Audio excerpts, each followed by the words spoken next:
Life is a time pass, क्या फर्क पड़ता है,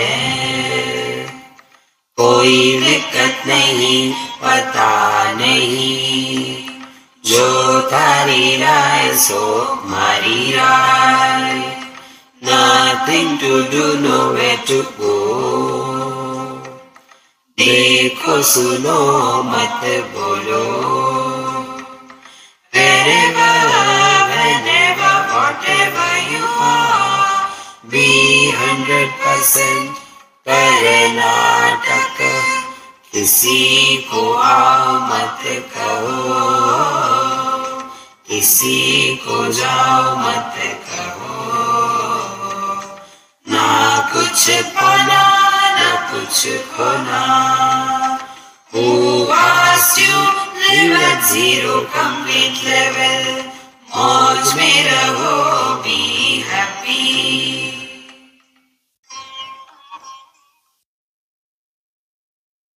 श्री कृष्णा श्री कृष्णा श्री कृष्णा श्री कृष्णा।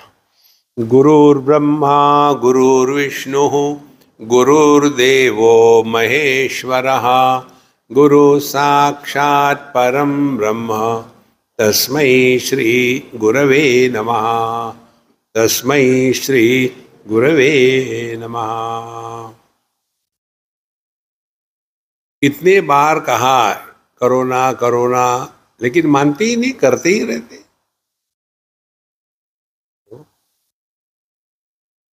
माने हम जानते हैं, चाहते हैं कि हम गलत कार्य ना करें, फिर भी कर बैठते हैं। क्या कारण हो सकता है? तो कन्हैयालाल कहते हैं, कामैष क्रोधैष रजोगुण समुद्भवः, महा अशनः महापाप्मा विद्धेनमिह वैरिणम। तो जो दुश्मन है उसके साथ प्यार पूर्व कुछ नहीं करना है, उसको मारना है। क्या करता है दुश्मन? अब ये जो काम है, क्रोध है, ये हमारे ज्ञान को ढक देता है। 38वां श्लोक है, हमारे बात कहिएगा। धूमे नाव्रियते वह्निः यथादर्शो मलेन च, यथोल्बेनावृतो गर्भः तथा देनेदमावृतम्। तथा इस प्रकार से तेन कामेण इदम ज्ञानम आवृतम, ये उसका अन्वयार्थ हो गया। तो इस काम के द्वारा हमारा जो ज्ञान है वो ढक जाता है। कैसे ढक जाता है? इन्होंने 3 उदाहरण दिए। पहला उदाहरण दिया, यथा वह्निः धूमेन आव्रियते, जिस प्रकार से अग्नि धुएं के कारण ढक जाता है। दूसरा उदाहरण दिया है, यथा आदर्शः मलेन आव्रियते, दर्पण पर थोड़ी धूल आ जाए, मिट्टी आ जाए, तो हम दर्पण का दर्पण के रूप में उपयोग नहीं कर पाते। और यथा उल्बेन आवृतः गर्भः, और जैसे प्लेसेंटा के कारण गर्भ ढक जाता है, उसी प्रकार से इस कामना के द्वारा हमारा ज्ञान ढक जाता है। ये कहने का था। अब देखो, शास्त्रों में जो भी बात बताते हैं ना, उसका तात्पर्य हमको निकालना आना चाहिए। तात्पर्य नहीं निकालेंगे तो केवल हम पंडित बन जाएंगे, वैयाकरण बन जाएंगे, और उसके बाद पांडित्य में ही हम फंसे रहेंगे। तो इसका क्या तात्पर्य हो सकता है? 3 उदाहरण दिए। तो ये 3 का बड़ा महत्व है हमारे शास्त्रों में। 3 पत्ती ये जल्दी समझ में आता है ना। तो एक है त्रिगुणात्मिका प्रकृति, 3। फिर हमारी अनुभव की 3 कक्षाएं, जागरण स्वप्न सुषुप्ति। तो ये त्रिगुणात्मिका प्रकृति के 3 गुण कौन से है? सत्व, रजस, तमस। तो पहले है कहते हैं सत्व गुण। सत्व गुण से हमारा ज्ञान ढक जाता है। कैसे ढक जाता है? हम अपने आप को होलियर देन दो, हम लोगों के जैसे नहीं है, लेट उठते हैं। हम तो सुबह उठ जाते हैं 4 बजे, बाद में सो जाते हैं। हम लोगों के जैसे नहीं, घर में मांस मच्छी खाते हैं, फिर हम बाहर जाके खाते हैं। ये जो अपने अच्छाई का अभिमान होता है ना, इसी के कारण हमारा अपना स्वरूप ढक जाता है। ये बातें हमने आपसे ही सीखी है। दक्षिण भारत में एक संप्रदाय है जिनको तमिलियंस है, उनको कहते हैं अयंगार। एक होते अय्यर, दूसरे होते अयंगार। ये जो अयंगार होते हैं वो बड़े स्ट्रिक्ट होते हैं अपने सब काम करने में। तो हमको तो टाइम पास करने के लिए चाबी भर के छोड़ दो, मजा आ जाता है। तो आपने कभी एक हाथ खिलौना देखा क्या, जिसको चिंपांजी होता है, उसके हाथ में 2 सिंबल्स दे दो, चाबी मार दो, उसको छोड़ दो, कितना मजा आता है देखने। वही काम हम करते। हम गए एक अयंगार के यहाँ खाने के लिए। हमने कहा कि अम्मा देखो, मैं प्याज, लहसुन, मांस, मच्छी, अंडे वंडे खाता नहीं, ठीक है? स्वामी जी, हमारे घर में आज तक प्याज भी नहीं आया, फिर आप कैसे खाते हैं? बाहर जाके। देखो महाराज, अपनी अच्छाई का जो अभिमान है वही अपने स्वरूप को ढक देता है।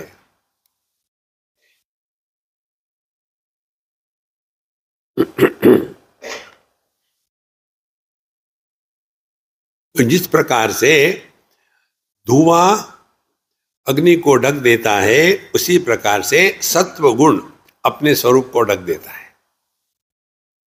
तो सत्व गुण से निकलने के लिए क्या करना पड़ेगा? जो सत्व गुण में प्रतिष्ठित है वो किसी की भी किसी के साथ तुलना नहीं करता। देखो, कंपैरिजन के कारण ही संसार कठिन हो जाता है। हमारे पड़ोसी की बहू हमारे बहू से बहुत अच्छी है, कंपैरिजन, संसार शुरू। इसीलिए यह ज्ञान इस सात्विक भाव से ढक जाता है। दूसरा होता है राजसिक कारण। तो जैसे दर्पण पर मिट्टी आ गई तो फिर उसको निकालना है तो क्या करना पड़ेगा? तो थोड़ा कपड़ा लेकर के पोछा मारो, तब जाकर के मेहनत करो, तब वो दर्पण दिखेगा। और तीसरा है तमोगुणी। तमोगुण का ढक्कन वो कैसा निकलेगा? उसके लिए धक्के खाओ। कैसे? अब पेट में गर्भ है, जल्दी नहीं हो सकती, लेकिन जल्दी क्यों नहीं निकालते? देख तो ले कैसा, फिर रख देंगे, नहीं, यू हैव टू वेट। तो 3 बातें हो गई। सत्व गुण के प्रभाव से मुक्त होने के लिए सत्संग और साधु संतों का संग। रजोगुण के प्रभाव से मुक्त होने के लिए अपने कर्तव्य कर्म ठीक से करते रहे। और तमोगुण के प्रभाव से निकलने के लिए पेशेंस चाहिए। जिनको पेशेंस नहीं होता वो पेशेंट होते हैं। इस प्रकार से यह काम हमारे ज्ञान को ढक देता है और उसी के कारण हम जीवन में सुखी दुखी होते हैं।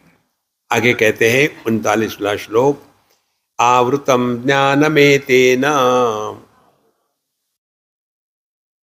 ज्ञानिनो नित्यवैरिणा कामरूपेण कौन्तेय दुष्पूरेणानलेन च एतेन माने इस काम के द्वारा, कामेण एतेन ज्ञानिनः ज्ञानम आवृतम, जो अध्यात्म के मार्ग पर चलते हैं उनका ज्ञान इस कामना के द्वारा ढक जाता है।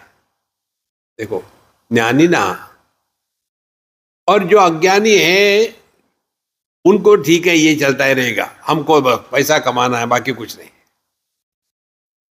इसीलिए यह जो काम का प्रभाव हमारे जीवन में है, इसका कारण हमने किसको महत्व दिया है जीवन में, काम को या शाम को।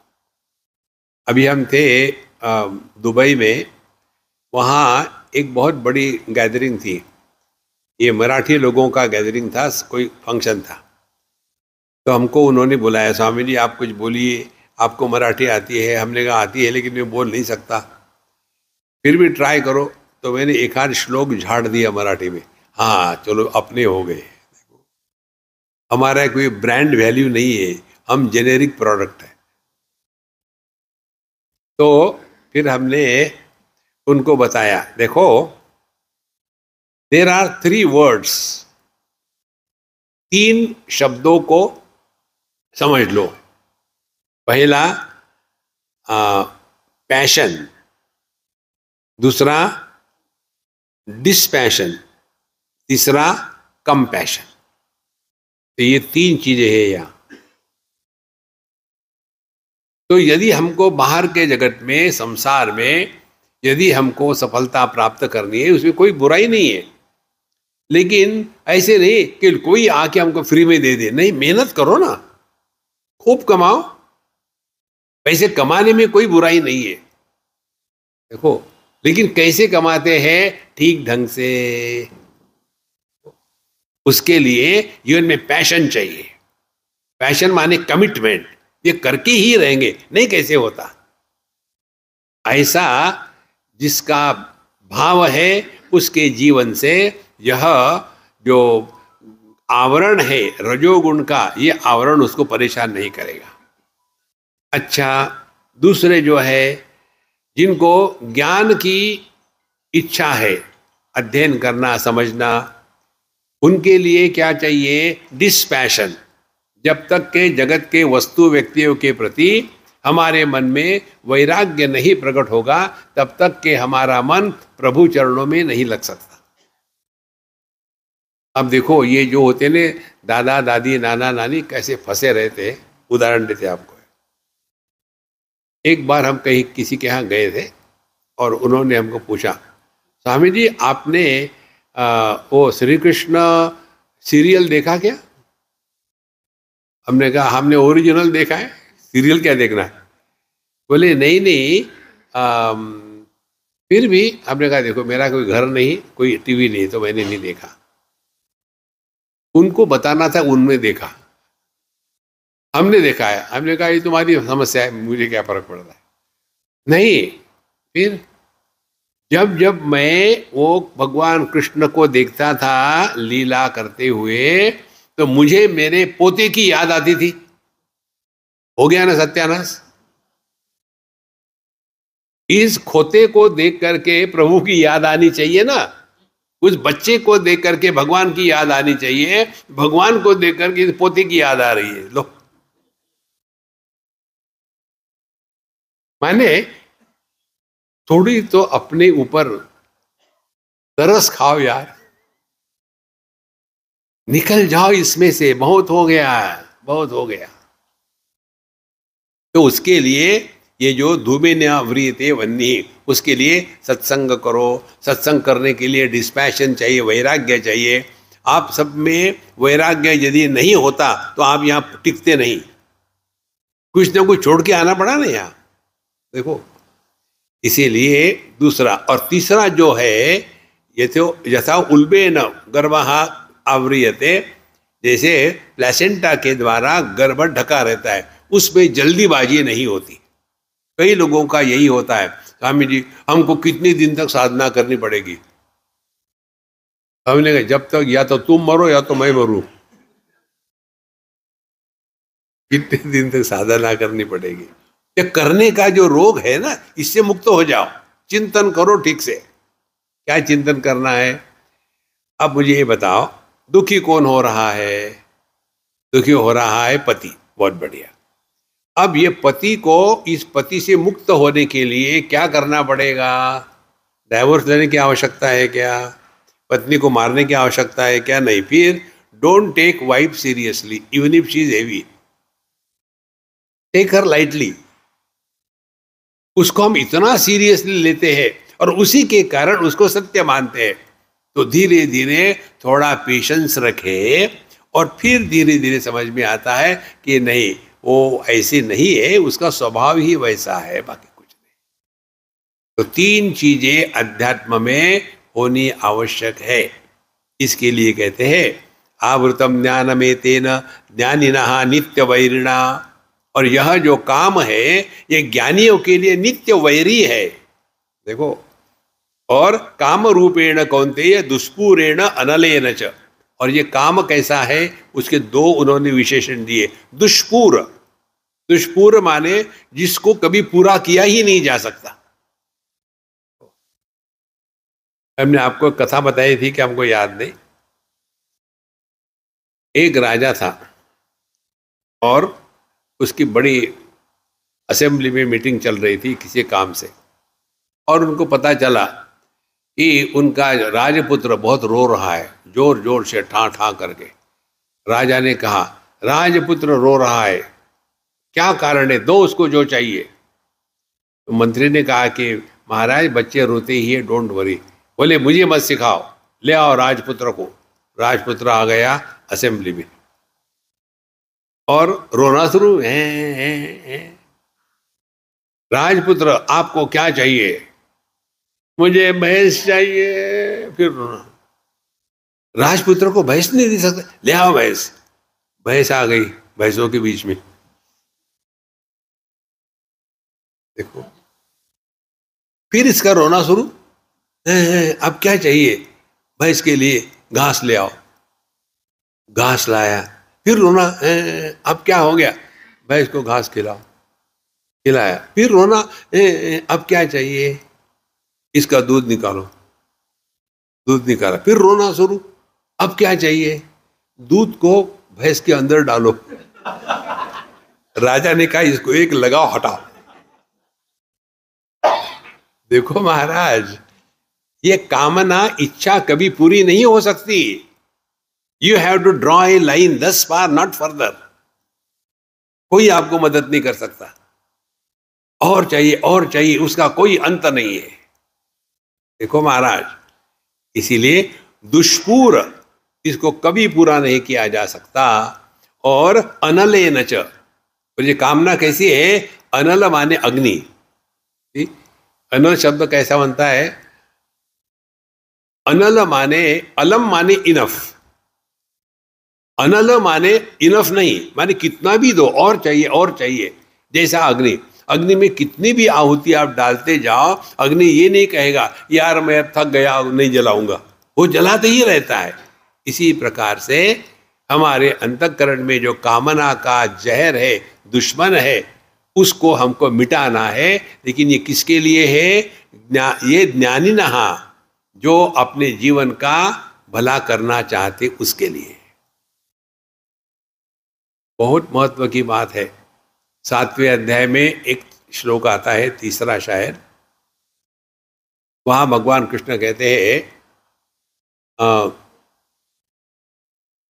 मनुष्याणाम सहस्रेषु कश्चिद यतति सिद्धे यततामपि सिद्धानाम कश्चिन माम वेत्ति तत्वतः।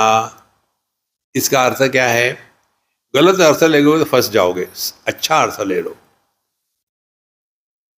मनुष्याणाम सहस्रेषु माने सहस्रेषु का अर्थ हो गया कम से कम 3000। देखो, सहस्त्र, फिर 2 और फिर बहुवचन, एक वचन, द्विवचन, बहुवचन। सहस्रेषु, रामः रामौ रामेषु, लाइक दैट। सो सहस्रेषु, तो आपके हर एक के पीछे 3000 लोग हैं। मनुष्याणाम सहस्रेषु कश्चित यतति सिद्ध है, इसके लिए प्रयत्न करने वाले एकाध होता है। और यतताम अभिसिद्धानाम, तो उसके पीछे भी और 3000। तो इंडिपेंडेंट वेरिएबल्स आर मल्टीप्लाइड। तो 3000 गुणे 3000, तो आपके पीछे इतने लोग खड़े हैं, इतने श्रेष्ठ हो आप। देखो महाराज, ये इसका तात्पर्य है। तो आवृतम ज्ञान में तेन ज्ञानी नहा नित्य वैरिणा, तो जो इस तत्व को पहचानना चाहते हैं आत्मरूप से, उसके लिए ये काम का जो रोग है ये बहुत बड़ा भयानक है, इसको हमको मिटाना है। इसीलिए इसके प्रति प्रेम ना जतावे, इसको हटाओ। कामना को कभी पूरा नहीं किया जा सकता। आप हमको जोश आ गया, बिल्कुल काम को मार डालेंगे, कहाँ है काम दिखाओ। तो भगवान कहते देखो, इंद्रियाणि मनोबुद्धि अस्याधिष्ठान मुच्यते एतैर्विमोहयत्येषः ज्ञानमावृत्य देहिनम्। अब ये जो काम का निवास स्थान कहाँ है कि जहां जा करके उसको उड़ाया जाए, मारा जाए, तो बता दे 3 जगह है। तो हमने 3 हर जगह है।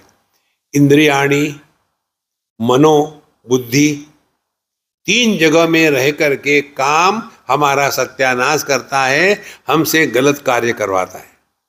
देखो 3 जगह, इंद्रियाणी मनो बुद्धि अस्य अधिष्ठान मुच्यते, वो वहां रहता है काम।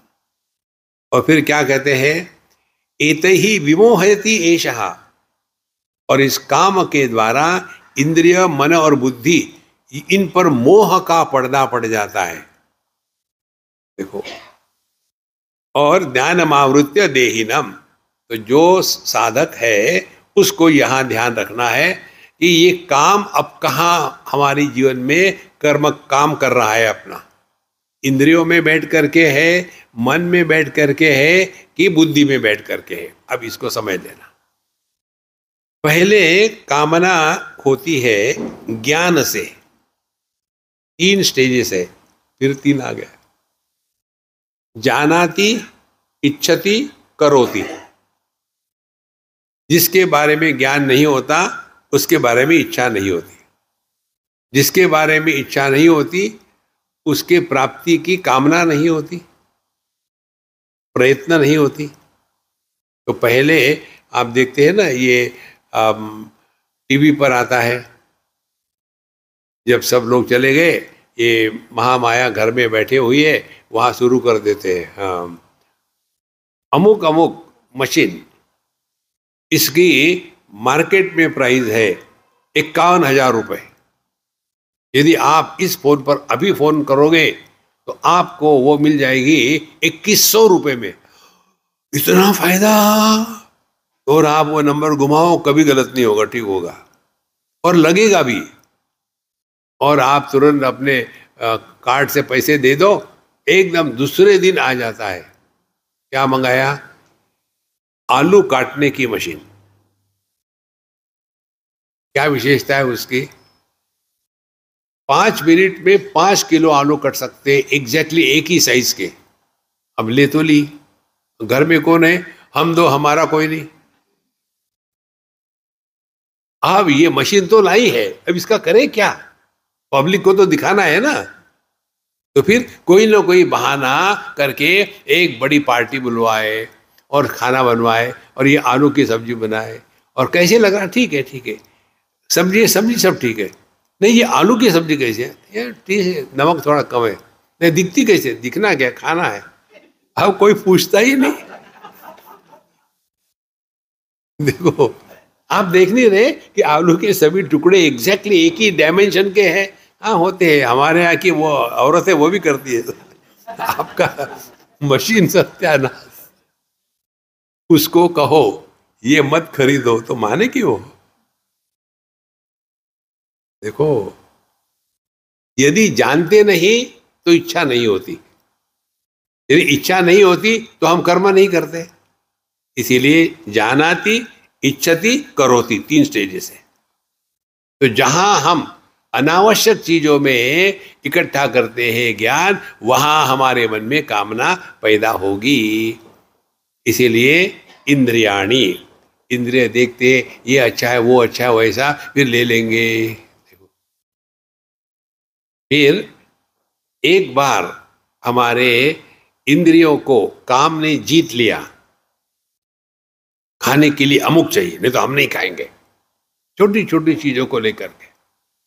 अब ये इंद्रिय सब जीत गए हैं, अब काम और अंदर प्रवेश करता है, मेटास्टेसिस, अंदर जाता है। कहाँ? मन में। मन में जाने के बाद अब सबका अटेंशन चाहते हैं। देखो, हमको लोगों को चाबी भर के छोड़ने में मजा आता है। एक घर हम गए, बुढ़ाऊ बैठे हुए थे और हमने पूछा, बाबूजी तबीयत ठीक है ना? हाँ, जिंदा है। मरो। फिर पूछा, खाना खा लिया? हाँ, कोई टुकड़े फेंक देता है तो उठा लेते हैं। ये क्या हो रहा है? माने हमको घर में कोई कीमत ही नहीं है। Nobody respects me. Friends, those who demand respect, they don't command respect.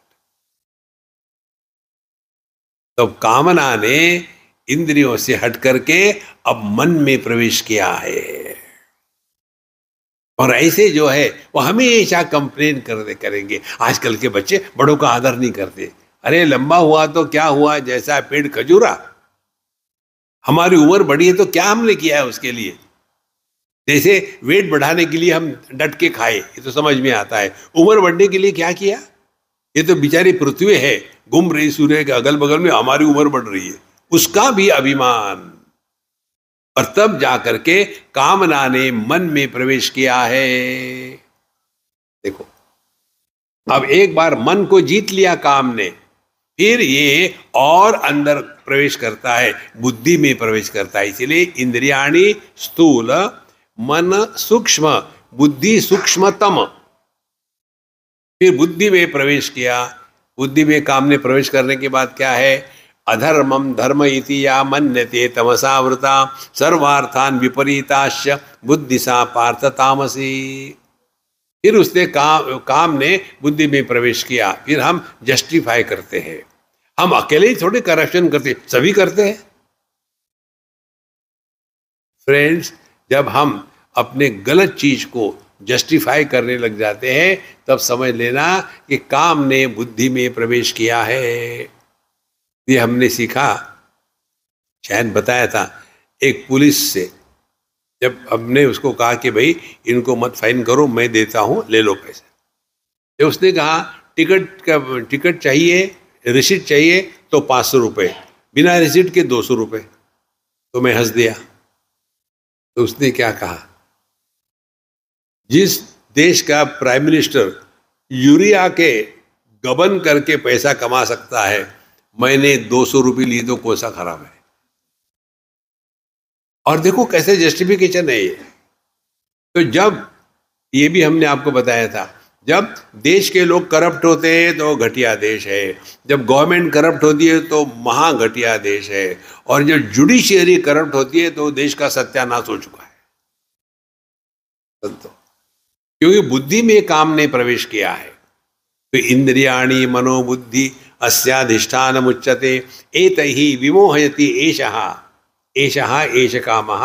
यह जो काम है इन तीनों चीजों को मोह में डाल देता है, और उसके कारण ज्ञानमावृत्य देहिनम, तो जो साधक है उसके ज्ञान पर माने ढक्कन चढ़ गया। ज्ञानमावृत्य। देखो संतो, हमको समझना है, हमको कोई नहीं समझा सकता। मंत्र आता है कैवल्य उपनिषद में, न कर्मणा न प्रजया धने न त्यागे नैके अमृतत्वमानशो परेण नाकम निहितम गुहायाम विभ्राजते यद्यतयो विशन्ति। न कर्मणा न प्रजया न धने न, दुनिया से आपके जीवन में शांति नहीं आ सकती जब आप सबके त्याग में रह करके जीते हो। जैसे सुषुप्ति में सब कुछ होता है लेकिन कुछ भी नहीं होता। बिल्कुल सिंपल बात है महाराज, कठिन नहीं है। इसीलिए अपने इंद्रिय, मन और बुद्धि इनको नियंत्रण में रखना है। भगवान कहते 41 श्लोक में, तस्मात् त्वम इंद्रियाण्यादौ नियम्य भरतर्षभ पाप्मानं प्रजह्येन ज्ञान विज्ञान नाशनम। हे भरतर्षभ, देखो माने अर्जुन को जोश देने के लिए, देखो आप भारत वंशीय हो। भारत, भारत किसको कहते हैं? भा माने ज्ञान, भास्कर, भानु, प्रभा, शोभा। भारत जो ज्ञान में रमण करता है वो भारत है। इसीलिए हे भरतर्षभ, ये तस्मात् त्वम इंद्रियाणि आदौ नियम्य, इसीलिए पहले तुम अपने इंद्रियों पर नियंत्रण करो। तो साधना क्या करनी है हम सबको? यही साधना है, इंद्रियों पर नियंत्रण करो। कौन सा इंद्रिय बताया था? अपनी जिह्वा और अपनी रसना, 2 in 1। रसना पर इंद्रिय कंट्रोल करने के लिए जो है उसको मस्त होके खाओ।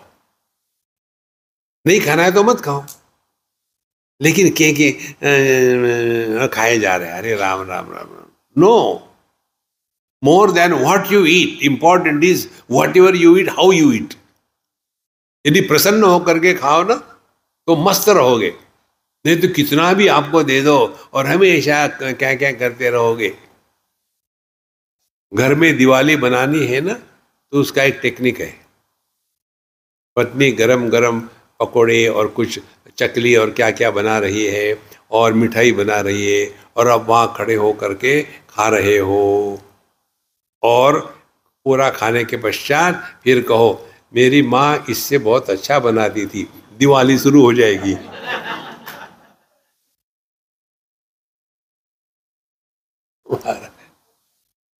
बाहर जाने की जरूरत नहीं, घर में होममेड दिवाली। पूरा जीवन इसी में चला जाता है। इसीलिए पहले अपने रसना पर कंट्रोल हो, जो है उसको मस्त होके खाओ। नहीं खाना तो मत खाओ। Remember, we are not obliging by taking food. नहीं खाना तो कोई जरूरत नहीं, आई डोंट वांट, दुखी मत होना। तो इंद्रियों का नियंत्रण करना माने पहले रसना को।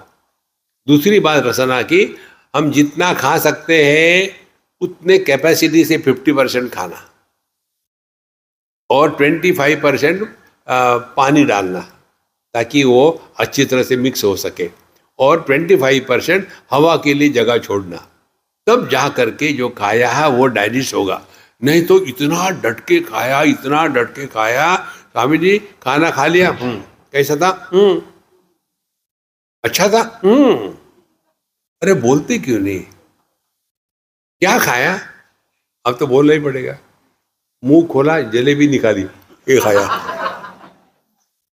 कितना खाओगे दुनिया में यार।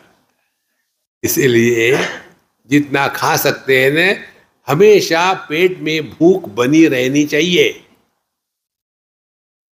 अग्नि में भी, आप अग्नि कुंड में यदि हवन करते हो तो उसमें इतना हवन नहीं डालना है कि वो अग्नि ही बुझ जाए। इसी प्रकार से खाना खाते समय इसका ध्यान रखें कि हमारी भूख बनी रहे, नहीं तो फिर अंदर से कंप्लेन आती है, ओ आज जरा ज्यादा ही हो गया, रोज की वही कहानी। तो पहला अपने इंद्रियों पर नियंत्रण करना माने रसना पर, दूसरा जिह्वा पर। और जिह्वा पर रसना हमने आपने बताया कंट्रोल क्या करना है? देखो सुनो मत बोलो।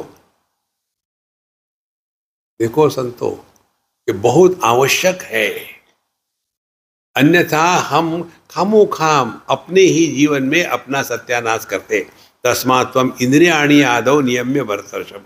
फिर पाप्मानं प्रजह्येन, तो कौन है पापी? यह एनम, यह जो काम है, यह सबसे बड़ा पापी है, क्योंकि ज्ञान विज्ञान नाशनम, हम जानते हैं फिर भी गलत करते हैं। इतनी बड़ी बात है। और इसके लिए एक महत्व की बात, जो व्यक्ति अपने ज्ञान का आदर नहीं करता उसका आत्मविश्वास कुछ समय के बाद नष्ट हो जाता है। कारण क्या है? ज्ञान है सुबह जल्दी उठना चाहिए, क्रिया है लेट उठते हैं। नहीं नहीं, अब मैं कल से जल्दी उठूंगा, कल आ भी जाता है, जल्दी हो भी जाती है, फिर ये नींद भी खुल जाती है, फिर दिमाग में कीड़ा घूमता है, ये बाबा जी लोगों तो काम धंधा है नहीं, इतना जल्दी उठ के क्या करेंगे, है सो जाओ। फिर सो गए और फिर हमेशा की तरह 10 बजे उठे। फिर अपने ही मन में ग्लानि आती है, यार आज भी मैं नहीं उठ पाया। धीरे धीरे हम इस नतीजे पर पहुंचते हैं कि I am not good for anything. इसको कहते हैं आत्मविश्वास की कमी। उपनिषद कहती है नायमात्मा बलहीन न लभ्य, यह परमात्मा जो है ये बलहीन पुरुष के लिए नहीं है। तो आत्मबल क्या है? यही आत्मबल है, भिन्न भिन्न प्रकार से बताया है। पहला है ज्ञान और कर्म, इनका समन्वय रहे। दूसरी बात है, दूसरे विषय में जैसे इड़ा पिंगला, ज्ञान कर्म, इन दोनों का समन्वय माने सुषुम्ना। देखो शब्द भिन्न है, अर्थ एक ही है। इसीलिए जितना हमारा आत्मविश्वास रहेगा उतने हम अपने स्वरूप के पास है, क्योंकि आत्मविश्वास ही परमात्मा विश्वास है। क्योंकि आत्मा परमात्मा अलग नहीं है। जिसको आत्मविश्वास नहीं है इसका कारण यही है, उसका भगवान पर भी विश्वास नहीं है। इसीलिए पापमानम प्रजयी है न ज्ञान विज्ञान नाशनम, हम अपने ज्ञान को जीवन में उतार नहीं सकते, कारण कि यह काम हमको नष्ट कर देता है। अब इसके लिए अब ये परंपरा बताते हैं। 42वां श्लोक है, इंद्रियाणि पराण्याहुः इंद्रियेभ्य परम मनः मनसस्तु परा बुद्धिः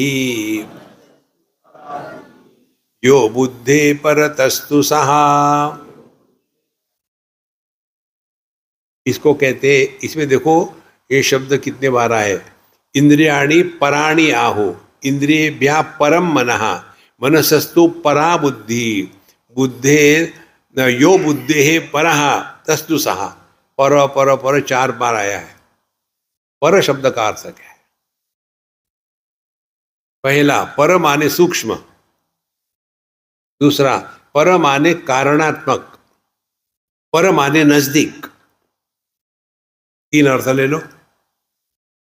तो इंद्रियाणि पराणि आहु इंद्रियेभ्यः परम मनः, तो विषयों से इंद्रिय सूक्ष्म है, विषय तो दूर है, इंद्रिय हमारे पास है।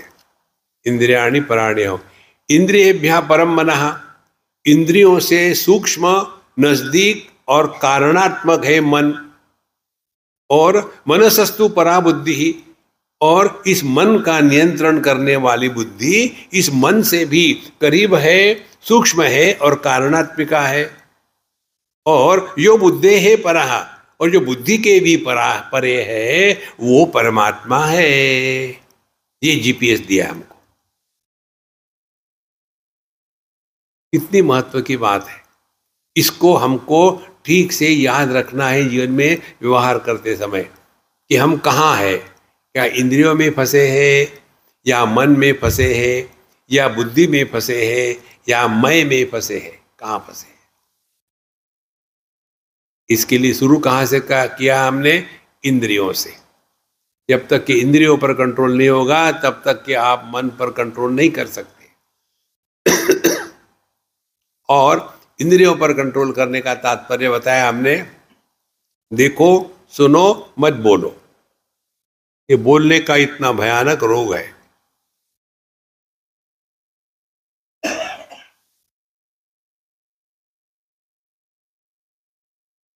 और बोलना नहीं, इसीलिए हम मुंह में पट्टी बांध ले या हाथ में कागज पेंसिल लेके बैठे रहे। किसी ने पूछा, भाई आपकी तबीयत कैसी है? अभी जिंदा हूं। हम आपको असल में बता दें, जहां हुआ था, हरिद्वार में हुआ था। हमको कोई कहीं ले जा रहे थे घूमने के लिए। बोले, स्वामी जी इस आश्रम में बहुत बड़े महात्मा है, दर्शन करेंगे? हाँ जरूर करेंगे। हम जब पेड़ पौधों को दर्शन करते तो महात्मा के क्यों नहीं? हम गए वहां। जहां गए वहां उनका सेक्रेटरी आया। क्या चाहिए? न कुछ नहीं चाहिए। क्यों आए? महाराज जी के दर्शन लेने के लिए। नहीं नहीं नहीं, महाराज जी नहीं, वो मौन में बोलते नहीं। मैंने कहा ठीक है बाबा, जाते, डांटो मत हमको। जिस महात्मा का सेक्रेटरी होता है, प्रेसिडेंट होता है, वो महात्मा है क्या? जिसकी दीवालें नहीं होती है वो अध्यात्म है। ओ, तो हम वापस जा रहे थे, फिर वो आए, रुको रुको रुको, क्या महाराज जी ने आपको बुलाया? तो कैसे बुला सकते, वो तो मौन में है ना। नहीं नहीं, आर्ग्यूमेंट मत करो। ठीक है, आते हैं। इतना मजा आता है जीवन में, बेवकूफ बन करके रहो, मस्त मजा आता है। ज्ञानी मत बनो दुनिया में, बेवकूफ बन के रहो। तो हमने कहा हमारे मित्र को, चल यार जाते दर्शन करते। वो नहीं आ सकता, तुम अकेले जाओ। अब ये बात प्यार से भी कही जा सकती। हमने कहा ठीक है, you enjoy, I am going for sacrifice. अब वो महात्मा थे, बड़े इस पर बैठे हुए थे, साइज मैचिंग था एकदम। हमको एक प्लास्टिक की कुर्सी दे दी, प्लास्टिक ब्रांड बाबा दे दी। अब उन्होंने लिखा, उनके पास एक कॉपी थी, लिखा, मुझे दिया। अच्छा कहाँ से आए हो? कुछ ना कुछ लिखा, वृंदावन। फिर वापस कर दिया। फिर यहाँ कहाँ रहते हो? फिर हमने उसका जवाब दे दिया। वो लिखे जाए, हम लिखे जा रहे। अरे यार, हमको तीसरे बार जब किए तो हमको लगा, यार मैं तो बोलता हूँ ना, मैं क्यों नहीं बोल रहा हूं? और फिर मुझे हंसी आई, और जब मुझे हंसी आई उनको भी हंसी आई, उनको भी समझ में आई ये क्यों नहीं बोल रहा है। फिर मैंने पूछा, महाराज जी मौन में हंसना अलाउड है क्या? देखो संतो, ये नाटक में मत अपने आप को बर्बाद करो। मौन यह मन की साधना है। मन प्रसाद, आपको हमेशा प्रसन्न रहना है। तो द्वितीय अध्याय में भगवान कहते हैं, प्रसादे सर्व दुखानाम हानिरस्योपजायते प्रसन्न चेतसो ह्याशु बुद्धि पर्यवतिष्ठते। प्रसादे, प्रसाद के द्वारा, प्रसादे सर्व दुखानाम हानि उपजायते, सभी के सभी दुख नष्ट होते प्रसाद के द्वारा। देखो, जब हमको किसी मंदिर में चले गए आप, बस मंदिर बंद ही हो रहा था, उतने में आप टपके और you are the last person, और जा करके आपने वहाँ वो आरती की ले ली, और उन्होंने फिर आपको थोड़ा जल दे दिया और प्रसाद दे दिया, तो कितनी खुशी होती है, यार मैं दौड़ भाग के आया, मिल गया प्रसाद। और वो प्रसाद मिलने के बाद कंपैरिजन होता है क्या? उसको ज्यादा दिया, मुझे कम दिया? नहीं। प्रसाद को हम इंप्रूव करना चाहते हैं क्या? हलवा के साथ थोड़ा अचार है क्या? नहीं। और तीसरी बात, प्रसाद का हम तिरस्कार नहीं करते। यह है प्रसाद बुद्धि। जो भी हमारे जीवन में है, यह परमात्मा का प्रसाद है। इस दृष्टि से आप स्वीकार करो तो प्रसन्न चेतसः, फिर आपका मन प्रसन्न रहेगा। और प्रसन्न मन जो है वही परमात्मा के बारे में सोच सकता है। देखो, दिल्ली में एक बार हमारे दांतों का काफी खोद खोद के क्या क्या किया था उन्होंने, तो बड़ा पेन होता था, कुछ नहीं। तो हमने कहा बोलेंगे नहीं, सत्संग होगा, बाकी कुछ नहीं। फिर भी एक ने चिट्ठी लिखी, स्वामी जी आपके दांतों में ये रूट कैनल हो गया है, फिर भी आप कैसे बोलते हो? तो मैंने उसका लेक्चर में उत्तर दिया, मैं सेंटिडेंटल टॉक दे रहा हूं, कोई जरूरत है बोलने की? देखो, इसीलिए पहले इंद्रियों पर हमने नियंत्रण किया, फिर उसके बाद हम आए मन में। मन में आने के बाद दो बातें करनी है। एक, अपने आप से नहीं बोलना, और अन्य से बोलने के पहले एक प्रश्न पूछ लेना अपने आप को, क्या बोलना आवश्यक है? कितने बार हम अनावश्यक बोलते हैं, कोई जरूरत नहीं बोलने की। देखो, ये दो बातों का हम ध्यान रखेंगे ना, तो देखिए आप अपने आप धीरे धीरे आपका मन शांत होने लगेगा। और कितने बार आप अपने आप को थैंक यू कहोगे कि अच्छा हो गया मैंने बोला नहीं कुछ। बहुत महत्व की बात है। तो फिर इंद्रियाणि पराणाहु इंद्रियेभ्यः परम मनः, फिर मनसस्तु परा बुद्धि, फिर मन से निकले बुद्धि में आ गए। अब बुद्धि में आने का तात्पर्य क्या है? विवेक को जागृत करना है या आर्ग्यूमेंट करनी है? देखो, why because the sky is too high. Drop those two words from your vocabulary, why and how. Our life, we are whiling our life by howling at the life. ये ऐसा ही होता है। तो इसीलिए बुद्धि विवेक के लिए उपयोग में लानी है कि जो हमारे शास्त्र ने बताया है हमारे भलाई के लिए, उसको जीवन में उतारना है। वो नहीं कि जो हमको अच्छा लगता है, अच्छा नहीं लगता। ये विवेक है। और दूसरी बात विवेक की ये भी हो सकती है कि हम कॉज एंड इफेक्ट में फंस जाते हैं। तो do not get caught up in cause and effect. Cause and effect is an illusion. हमको इंटेलिजेंट नहीं बनना है, हमको ट्रांसेंड करना है इंटेलिजेंस। देखो, आपने देखा होगा ना, ये पोल वॉल्ट जंप होती है, आदमी कितना कूद सकता है? ज़्यादा से ज़्यादा 3 फीट, लेकिन हमको तो 3 मीटर कूदना है। तो फिर क्या करें? एक डंडा लेके आते हैं और दौड़ के आएंगे, उस डंडे को जमीन में गाड़ेंगे और उसी के स्प्रिंग एक्शन से ऊपर तक चले गए जितना जाना था, और फिर वहां से डंडे को फेंक दिया, उधर पहुंच गए। इसी प्रकार से हमको बुद्धि के द्वारा ही बुद्धि के परे जाना है। देखो, तो बुद्धि के द्वारा बुद्धि के परे जाना माने क्या? एक तो विवेक को जागृत किया, ये बुद्धि का उपयोग है। और फिर कार्य कारण में नहीं फंसे, हमने उस बुद्धि का त्याग कर दिया। नहीं तो ये इंटेलेक्चुअल्स जो होते हैं ना, दे आर इंटेलिजेंटली मिजरेबल। हर जगह में क्यों क्यों क्यों करते रहते हैं। इसीलिए मनसस्तु परा बुद्धि, और जो बुद्धे है परतः, और जो बुद्धि के भी परे है वह अपना स्वरूप है।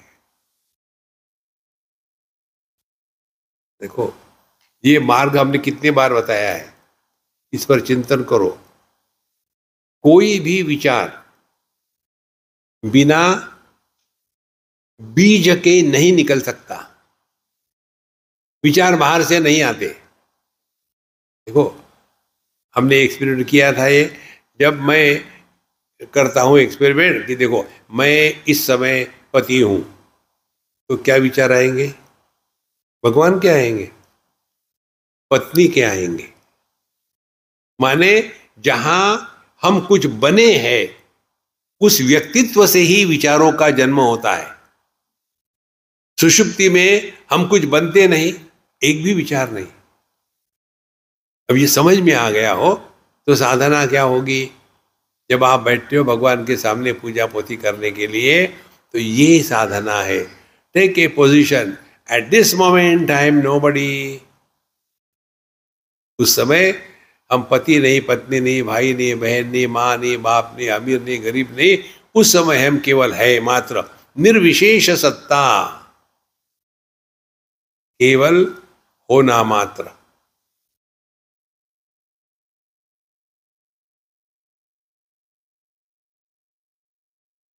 बिना किसी प्रयत्न से मन चैतन्य में घुल जाता है, जैसे बर्फ का टुकड़ा पानी में घुल जाता है। इसीलिए बुद्धेः परतस्तु सहा, हमको ये बुद्धि को भी क्रॉस करना है। तो हमने बुद्धि के द्वारा इंद्रियों का त्याग कर दिया, मन का त्याग कर दिया, अब ये बुद्धि का भी त्याग करना है। माने बुद्धि का त्याग करने का मतलब फिर हमको अभी अपने बुद्धि को समर्पण करना है। कहाँ? कन्हैया के चरणों में। कैसे? अपना महामंत्र, जो थारी राय सो मारी राय, लिविंग एट 0 कंप्लेंट लेवल, कोई कंप्लेंट नहीं। और ये तब होगा जब हम इस सिद्धांत को स्वीकार करेंगे। हमारे जीवन की एक भी घटना अनावश्यक नहीं होती।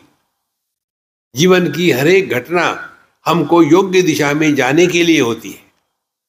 तो यदि हम उससे सीखे तो, यदि नहीं सीखे तो फिर हम वही पुनरपि जननम पुनरपि मरण में फंसे रहेंगे। ये होने के पश्चात अब आखिरी श्लोक में भगवान कहते हैं, एवं बुद्धे परम बुद्ध्वा संस्तभ्यात्मानमात्मना जहि शत्रुम महाबाहो काम रूपम दुरासदम। एवं बुद्धे है परम बुद्ध्वा, इस प्रकार से जो बुद्धि के भी परे है। इससे परे जाने के लिए हमारा जो सिद्धांत है, don't get lost in questions. ये ऐसा क्यों, ये ऐसा ही होता है, नो क्वेश्चंस। लेकिन प्रश्न नहीं पूछेंगे तो फिर कैसे समझ में आएगा? समझ में आने के लिए प्रश्न पूछने की आवश्यकता नहीं, अपने अनुभूतियों का विश्लेषण करके उससे सीखो। आपने यदि सीखना अपनी जिम्मेदारी है, ये स्वीकार कर लिया है, तो आपको बाहर के किसी की आवश्यकता नहीं। लेकिन हम गुरु महाराज के सामने चैलेंज देते, गुरु महाराज मुझे सुधार के दिखाओ। हाँ नहीं, work hard yourself, then only it is possible. एवं बुद्धे परम बुद्ध्वा, कैसे? संस्तभ्यात्मानम आत्मना। संस्तभ्य माने रिमेन काम एंड क्वाइट, बी अटेंटिव। मन के 3 क्वालिटी होनी चाहिए, क्वाइट, अलर्ट एंड विजिलेंट। शांत, जागरूक और समझदार, 3 बातें। पहले तो मन शांत हो। शांत हो माने सोने वाला नहीं, क्या है, बहुत ही शांत हो गया यार, एकदम शांत है माने जैसे दर्पण शांत होता है। दर्पण सबको प्रतिबिंबित करता है, किसी को नहीं तिरस्कृत करता, लेकिन किसी भी प्रतिबिंब के द्वारा प्रभावित नहीं होता। इसी प्रकार से हमको भी अपने मन को वैसे ही रखना है। जगत में रहो सबके जैसे साधारण बन करके, विशेष मत बनो। अध्यात्म का तात्पर्य अपने में विशेषता निर्माण करना नहीं, जो निर्विशेष सत्ता है वो परमात्मा है। देखो इतनी सिंपल बात है, लेकिन हम विशेष बन जाते हैं। विशेष बनो तो फिर सफर करो। तो पहली बात है मन शांत हो। शांत हो माने रिएक्शन नहीं। हम सब देख रहे हैं, सुन रहे हैं, समझ रहे हैं, लेकिन रिएक्शन नहीं कर रहे। तो मन शांत है, फिर अलर्ट है, सब हो रहा है ज्ञान, और विजिलेंट है। विजिलेंट माने हम जगत में जब व्यवहार करते हैं उधर ध्यान हो, क्या हमारे मन पर इस व्यवहार के संस्कार निर्माण हो रहे हैं। कैसे संस्कार निर्माण होते हैं? कुछ अच्छा लगता है, कुछ अच्छा नहीं लगता, 2 ही संस्कार है। देखो अभी आपने कहा था, सभी कहते हैं कि पिछले जन्म के पुण्य कर्मों के कारण हमको सत्संग मिला। सभी कहते हैं, वास्तविकता क्या है? पुण्य और पाप, इनके 2 ही फल है। पुण्य का फल सुख है, पाप का फल दुख है।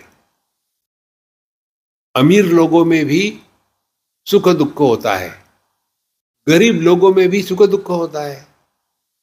तो पाप पुण्य तो सबका ही है, कोई विशेष नहीं है।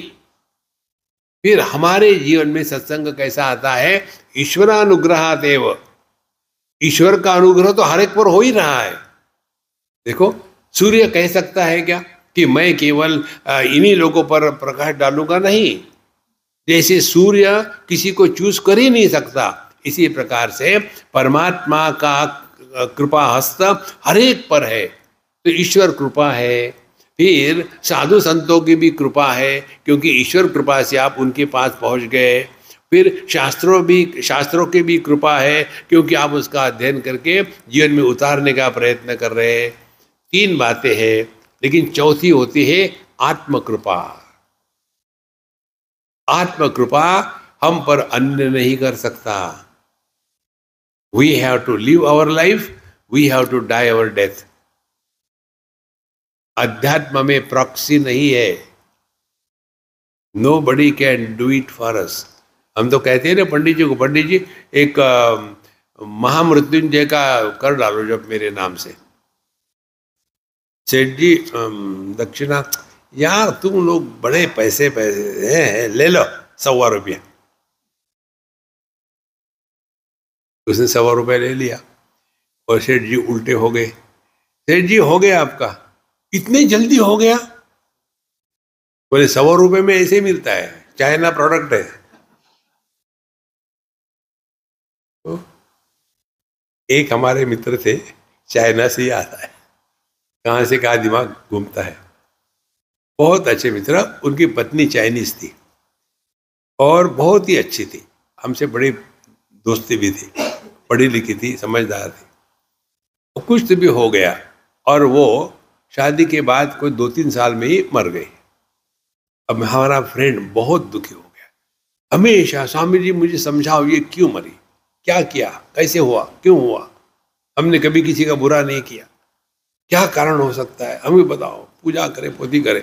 हमने कहा देखो, चाइना का माल टिकता नहीं। देखो संतो, अपने आप को समझाओ, ये कार्य कारण में मत फंसो, ये ऐसा ही होता है, नहीं तो उसी में पूरा जीवन बर्बाद कर देंगे। इसीलिए एवं बुद्धे परम बुद्ध्वा संस्तभ्यात्मानमात्मना, अपने मन को समझदारी के साथ शांत रखो। और शांत मन ही चैतन्य है। आकार रहित बर्फ ही पानी है, आकार युक्त पानी ही बर्फ है।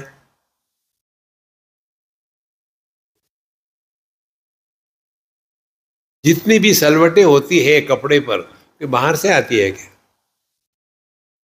जितनी भी समुद्र पर लहरें होती है, बाहर से आती है। और हम परेशान किससे होते हैं, ढक किससे जाते हैं? सलवटों से कपड़ा ढक जाता है और लहरों से समुद्र ढक जाता है। इसी प्रकार से कामनाओं से हमारा चैतन्य स्वरूप ढक जाता है। एवं बुद्धे परम बुद्ध्वा, तो यदि हमने समुद्र को देखा तो बर्फ है या लहरें है, इससे हम कोई मतलब नहीं। इसी प्रकार से जब हमने अपने आप को समझदारी से देखा है तो फिर क्या होगा? जही शत्रु महाबाहो काम रूपम दुरासदम। तो हे महाबाहो, माने इसको करने के लिए आपको अपने कमर कसनी पड़ेगी, आपके लिए कोई नहीं कर सकता। एवं जही शत्रु महाबाहो, हे महाबाहो शत्रुम जही, जही माने मार डालो उसको, देखो छोड़ो मत। कौन है वो? काम रूपम दुरासदम। ये काम रूप जो शत्रु है, इसको कंट्रोल में लाना बड़ा कठिन है। इसीलिए उसको कंट्रोल में मत लाओ, उसको मार डालो। और कैसे मारे? काम से प्रेरित होकर के चलने के स्थान पर उनको छुट्टी दे दो, वहां अपॉइंट करो। किसको? शाम को। हमारे जीवन का रस कौन है चला रहा है, काम या शाम? यदि शाम चलाएगा तो डेस्टिनेशन गारंटीड है, यदि काम चलाएगा तो डिस्ट्रक्शन इज गारंटीड है। अब आप डिसाइड करो और मौज में रहो। ओम पूर्णमदः पूर्णमिदं पूर्णात् पूर्णमुदच्यते पूर्णस्य पूर्णमादाय पूर्णमेवावशिष्यते। ओम शांति शांति शांति। हरि ओम। श्री गुरुभ्यो नमः। हरि ओम।